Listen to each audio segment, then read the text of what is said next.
Hi everyone, this is Nicole. I thought it would be really helpful to do an initial training about how to use Zoom in a more interactive way. Now, you might have been on a Zoom meeting or Zoom call where maybe you were just listening in, but in the kind of activities that you're going to be asked to do, you're going to be asked to be a little bit more interactive, a little bit more engaged. So what I'm doing right now is this is a bit of an inception situation. So I'm logged into my other computer as the host. Host is, hi. And I'm over here logged in as a participant because I want to be able to show you the controls. So first of all, I'm participant Nicole, so hello there. You're going to see that a couple of things. First of all, I have what are called the closed captions turned on my particular Zoom account. Now, if you would like to see them, you could just turn them on and you'll be able to see what I'm saying in real time with up to 90% accuracy. Now, I say real time, but there's about a 20-second delay between when the captions are heard and when they can be created. But if you're having a hard time understanding, this can be a helpful feature. If you want them turned off, you can simply hover over and you can click Hide Subtitle. So that's helpful. Now, the main thing you're going to be doing as a participant is controlling your audio and your video. Now, what I recommend you doing is if you're going to get up and get a cup of coffee or deal with your dog or something, to turn off your audio and your video. So if you look into the lower left-hand corner of the screen, you'll see that there is a button that looks like a microphone. And if you tap on it, now muted, you can't hear me. There we go. You couldn't hear me there, right? Because I was muted. Now, the other thing I can do is I can turn off the video. So please note that video and audio are entirely separate. So now you're not seeing my participant Nicole video because I've turned it off, but you can still hear me. So it's really important if you're going to tell your dog to stop bugging you to also click mute. So you couldn't see or hear me there. So it's nice to be able to sort of control how you come across to others.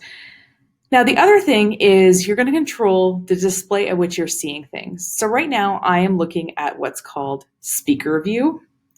It's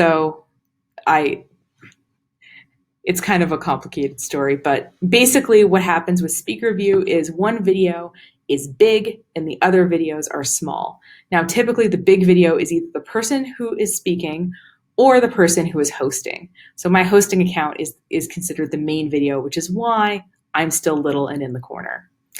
What I can do though is I can hover in the upper right corner. Now this is called gallery view, or sometimes people call it Brady Bunch view.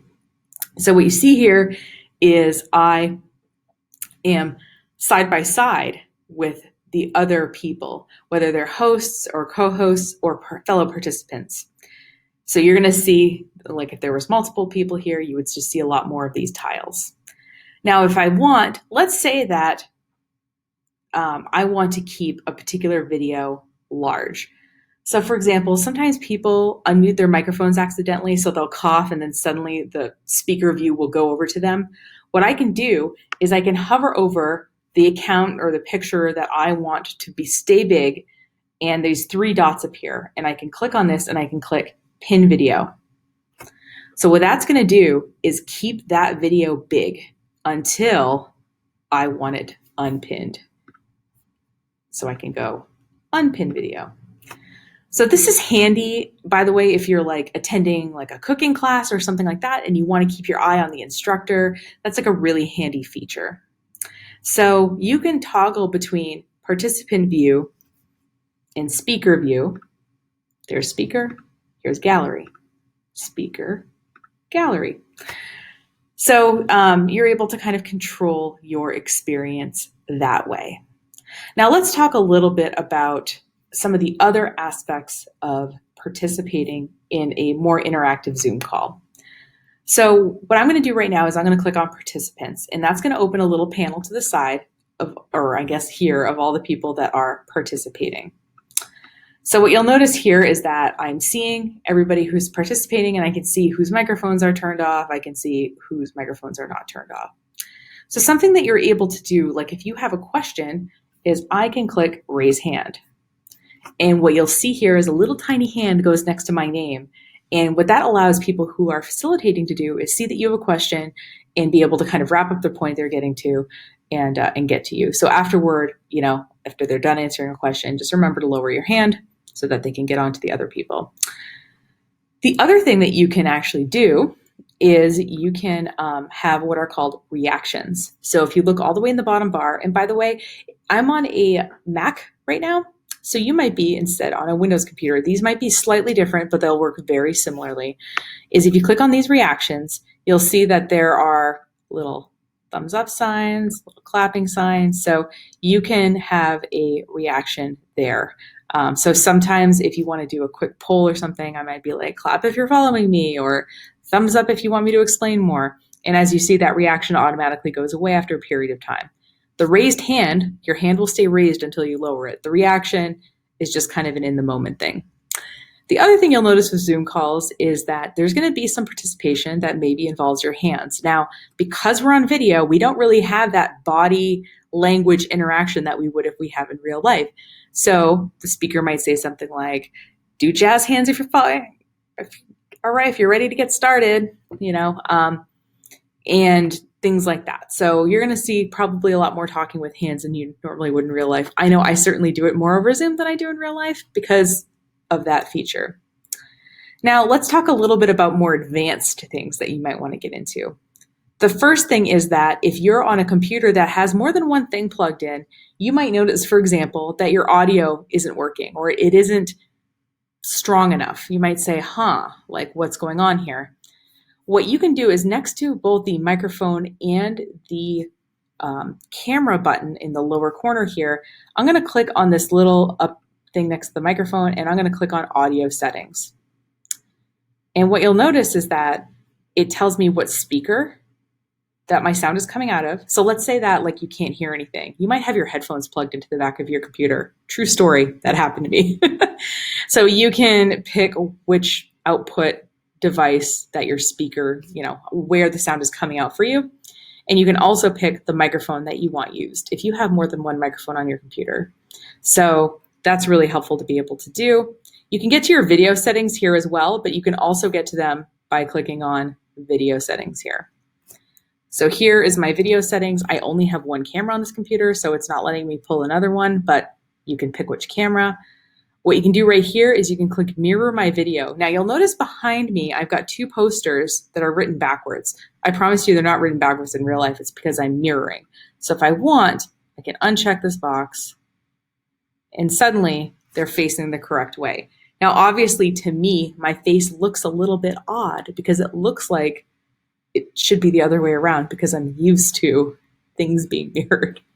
So if you're really bad at giving directions and you're speaking, so you say, click here, it's going to be the opposite. So right now I'm pointing to my upper left, but it's really the upper right. So it's really important to understand, especially if you're giving directions. If you're just telling people where it is on the screen, it's one thing, but if you're pointing, understand that there's sometimes a little bit of mirroring going on. So there you go. So we have here a lot of other features. The other thing that I'm able to do if my computer is powerful enough, which this computer isn't, is I can set a virtual background. And it's going to tell me that, okay, see, it doesn't work well. The reason that people use green screens is because it makes all the color behind them a uniform color. Because what it's doing is it's trying to find that color and matching it to the background. So as long as you have something that's all the same color, it should work okay. Like if I was just going to take those posters down and use the color of the wall, that would be fine. Now, the reason people use that bright green color, obviously, is because that color it's not really a color that I'm necessarily going to be wearing, or that is an eye color that I might have, or a hair color that I might have. So people use that bright green color because it is not really a color that is usually on another person. Although I have a coat that color, and I went to the Boston Aquarium and they took a picture on the way out, and I looked like I had no head floating in the aquarium. It was pretty funny. I should have bought the picture because it was pretty hilarious. So anyway, so this is if you wanted to do a fancy background and you have a high enough processing speed to do it and you have a nice blank background, you can totally do that. But you certainly don't have to. So something that we would do in real life is we might use sticky notes or chart paper, and we might kind of do a little bit more activities like that, which would be kind of fun. So how you would do that on here is the host or co-host can have what's called a whiteboard and invite you to participate. So let's have the host invite us to join the whiteboard. Now, what I've seen here is host Nicole has created this whiteboard for brainstorming ideas. And what I want to be able to do as a participant is obviously be able to write things on here. What's really neat about this, by the way, is we can actually save it, I believe. That wasn't a functionality that existed even a couple of months ago. So there's this little thing called View Options, which you've probably never looked at before. I certainly never did. And one of the options, obviously besides requesting control, is I can annotate. So if I click annotate, suddenly I have this thing that pops up. So I can click on text, and if I want to, so maybe each one of us would pick a color. So maybe like my ideas are going to be written in red, and I say like,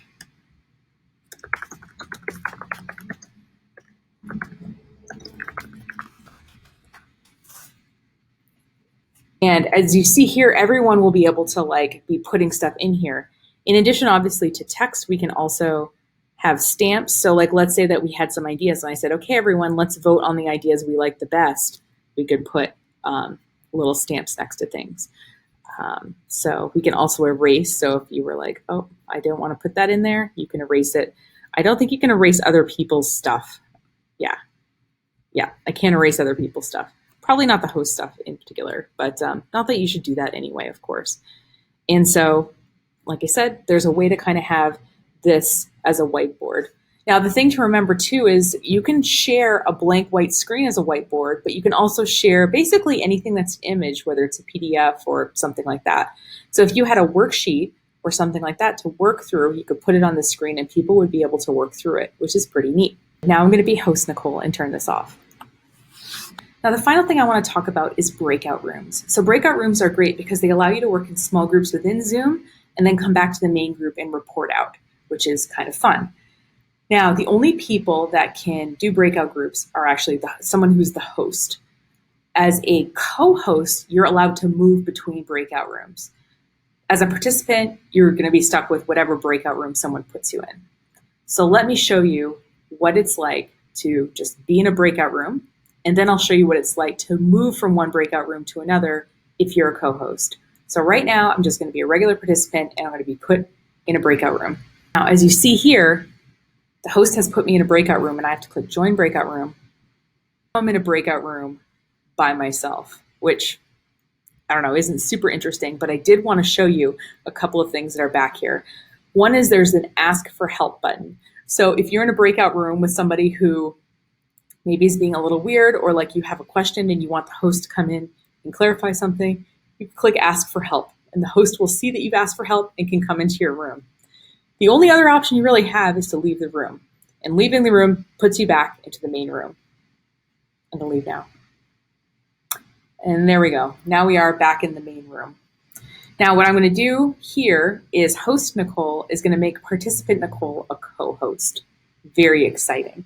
Now, I've been made into a co-host, so something should have flashed across my screen maybe at some point telling me that.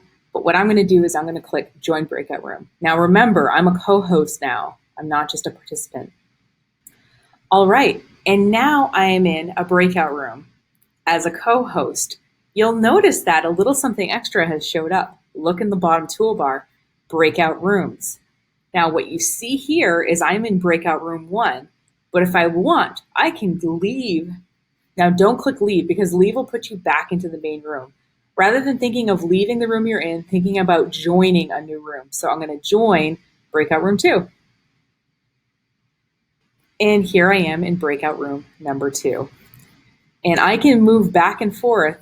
I can join breakout room 1 and move back and forth easily enough because I'm a co-host. But when I leave the room, I will be put back into the main room.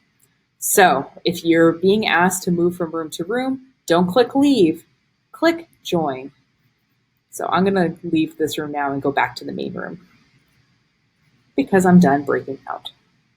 So here I am back in the main session with everybody else, all 2 of us. So I hope that that makes you a little bit more comfortable with Zoom. I guess the one other thing that I want to mention is there is a chat feature, and chat will let you either send messages to everyone or send messages to individual people. Also, in your chat, you can attach files.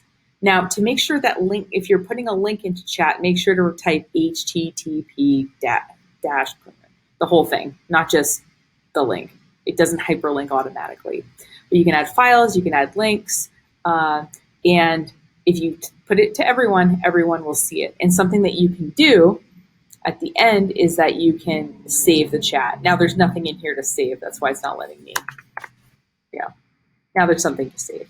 So I can save the chat and it will save as a text file onto my computer. So, so if some really interesting stuff was said, you can save it.